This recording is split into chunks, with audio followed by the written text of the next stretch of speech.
Find the volume of the solid whose base is bounded by the graph of x squared plus y squared is equal to 4, with cross-sections in the shape of semicircles perpendicular to the y-axis. Well, let's start by graphing the equation that we have. X squared plus y squared is equal to 4 produces a circle that has a radius of 2.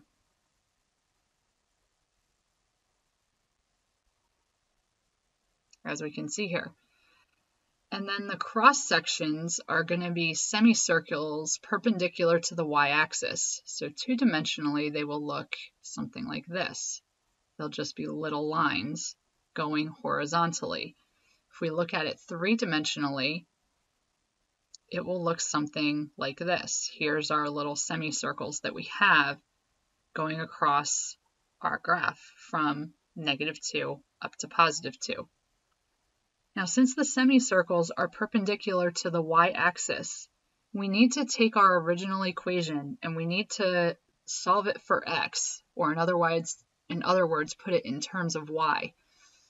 So we have that x squared plus y squared is equal to 4. If we solve this for x, we can subtract the y squared to the other side, so we'll have that x squared is equal to 4 minus y squared. And then when we square root both sides, we'll get that x is equal to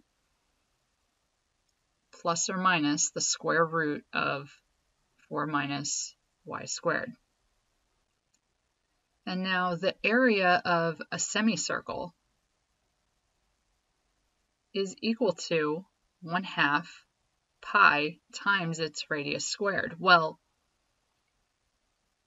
x is equal to plus or minus the square root of 4 minus y squared. And this square root of 4 minus y squared is the radius.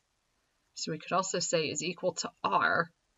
So then we can substitute that directly into our formula here with our volume, because the volume is going to be equal to the area times the thickness.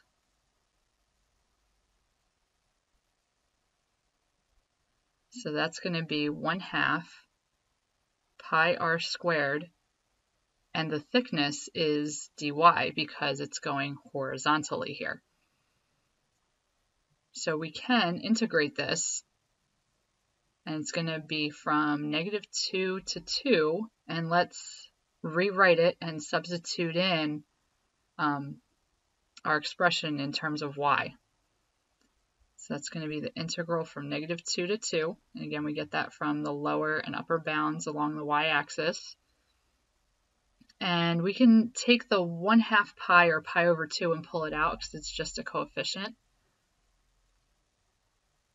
And then our radius is the square root of 4 minus y squared. And we're going to square it, dy for the thickness. And if we square the square root, you could include the plus or minus there, but you don't have to because the squaring undoes the square root. So we're going to have pi over 2 times the integral from -2 to 2 of 4 minus y squared. And we're going to integrate with respect to y.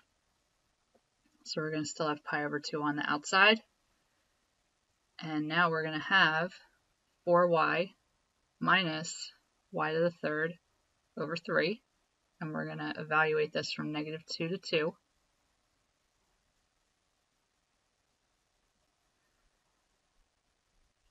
And when we substitute 2 in here, we're going to end up having 8 minus 2 cubed is 8 over 3. Then we're going to subtract 4 times -2 is -8 minus -8 over 3.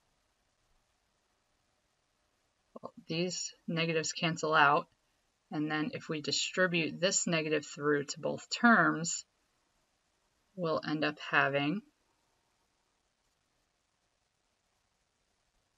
8 minus 8/3 plus 8 minus 8/3 again.